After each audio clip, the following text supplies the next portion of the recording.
നമസ്കാരം, news prime മലയാളത്തിലേക്ക് സ്വാഗതം. സുപ്രീം കോടതി ചില തീരുമാനങ്ങൾ വളരെ വ്യക്തമായി തന്നെ സൂചിപ്പിച്ചിരിക്കുകയാണ് തെരഞ്ഞെടുപ്പ് കമ്മീഷനെ സംബന്ധിച്ചുള്ള കാര്യങ്ങളിൽ. തെരഞ്ഞെടുപ്പ് കമ്മീഷനെ നിയമിക്കുന്ന കാര്യത്തിൽ സുപ്രീം കോടതിയുടെ ചീഫ് ജസ്റ്റിസിന് പാനലിൽ അംഗത്വം നൽകാത്തത് എന്തുകൊണ്ടെന്ന ചോദ്യം വീണ്ടും ഈ സമയത്ത് ചോദിക്കുന്നത് പ്രധാനമായും ബി.ആർ. ഗവായി യുക്തിപരമായി തന്നെ ആ വിഷയം എടുത്തിടുന്നത് BJPക്കും കേന്ദ്ര സർക്കാരിനും പണിയുണ്ടാക്കാൻ തന്നെയാണ്. ഒന്നാമത്തെ കാര്യം, നേരത്തെ തന്നെ വലിയ പ്ലാനിങ്ങോടെയാണ് BJP ചീഫ് ജസ്റ്റിസിനെ ഒഴിവാക്കാൻ വേണ്ടി ബോധപൂർവ്വം ശ്രമിച്ചത്. പാനലിൽ ചീഫ് ജസ്റ്റിസിന് അംഗത്വം നൽകണം എന്ന ഒരൊറ്റ കാര്യത്തിൻ്റെ പേരിലാണ് രാഹുൽ ഗാന്ധിയും നരേന്ദ്രമോദിയും തമ്മിൽ വാക്കുതർക്കമുണ്ടായതും രാഹുൽ ഗാന്ധി ആ പാനലിൽ നിന്നും ഇറങ്ങിപ്പോയതും. എന്നിട്ട് നരേന്ദ്രമോദിയും അദ്ദേഹത്തിൻ്റെ വലങ്കയ്യായ അമിത്ഷായും ചേർന്ന് രാഖ്യരാമാനം ജ്ഞാനേഷ് കുമാറിനെ നിയമിച്ചു.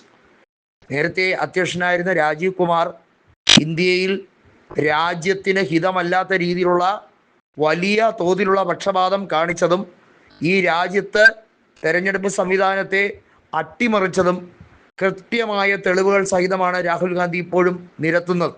സുപ്രീം കോടതിക്ക് രാജീവ് കുമാറിനെ ശിക്ഷിക്കാനുള്ള ബാധ്യതയുണ്ട് എന്നുകൂടിയാണ് രാഹുൽ ഗാന്ധി പറഞ്ഞിരിക്കുന്നത്. ഒന്ന് ആലോചിക്കണം, വളരെ വ്യക്തമായി രാഹുൽ ഗാന്ധി ഒരു കാര്യം വളരെ സ്പഷ്ടമായി തന്നെ പറയുന്നെങ്കിൽ അതിൽ ചില്ലറ കാര്യമൊന്നുമല്ല. ഇത്രയേറെ അഴിമതി കാണിച്ച ഒരു ഇലക്ഷൻ കമ്മീഷൻ ഇന്ത്യൻ ചരിത്രത്തിലുണ്ടായിട്ടില്ല.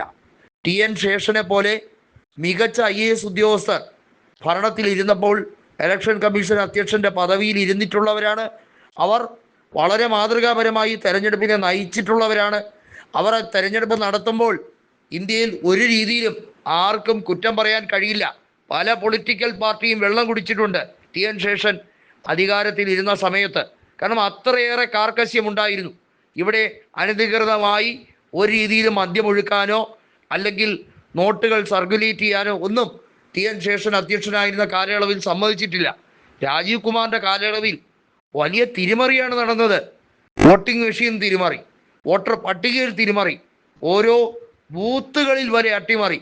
എന്ത് രീതിയിലുള്ള വിരോധാഭാസവും ഇവിടെ നടക്കും എന്ന് രാജീവ് കുമാർ അധ്യക്ഷനായപ്പോഴാണ് ജനങ്ങൾ മനസ്സിലായത്. ജനങ്ങളെ കണ്ണിൽ പൊടിയിട്ടുകൊണ്ട് ഇപ്പോഴിതാ ഭരണകക്ഷിയുടെ സഹായത്തോടെയാണ് അദ്ദേഹം വിദേശത്ത് സുഖവാസം നടത്തുന്നത്. അദ്ദേഹത്തിനെ ഇന്ത്യയിലെത്തിയാൽ അറസ്റ്റ് ചെയ്ത് വിചാരണ നടപടികൾ നടത്തണമെന്നും അദ്ദേഹത്തിനെ ജുഡീഷ്യൽ കസ്റ്റഡിയിൽ വെക്കണമെന്ന പൊതുവായ ആവശ്യമാണ് കൃത്യമായി രാഹുൽ ഗാന്ധി പറഞ്ഞിരിക്കുന്നത്. കപിൽ സിബലും അഭിഷേക് മനു സിൻവിയും ഒക്കെ സുപ്രീം കോടതിയിൽ ഈ വിഷയത്തിന് വേണ്ടി വാദോരാതെ വാദിച്ചവരാണ്.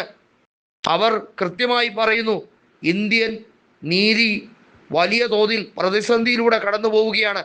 ബി.ആർ. ഗവായി വലിയ ജാഗ്രത കാണിച്ചാൽ മാത്രമേ അതിൽ നിന്നും രക്ഷിച്ചെടുക്കാൻ പറ്റൂ. നീതിപീഠത്തെ കൊഞ്ഞനെ കുത്തുന്ന പല ജഡ്ജിമാരുമുണ്ട് എന്നുള്ളതിൻ്റെ വ്യക്തമായ തെളിവായിരുന്നു യശ്വന്ത് വർമ്മയുടെ വിഷയം. യശ്വന്ത് വർമ്മയെ വിചാരണ ചെയ്യണമെന്ന നടപടിക്രമവും ഇംപീച്ച് ചെയ്യാനുള്ള ആ ഒരു പാർലമെൻറ്റിൻ്റെ അധികാരവും ഒക്കെ ജഗദീപ് ധൻഖറാണ് തുടക്കം മുതൽ ചൂണ്ടിക്കാണിച്ച് അദ്ദേഹം ഒടുവിൽ അതിന് ഇരയായി, അതായത് BJPയുടെ വിരോധത്തിന് മാത്രമായി രാജിവെക്കേണ്ടി വന്നത്.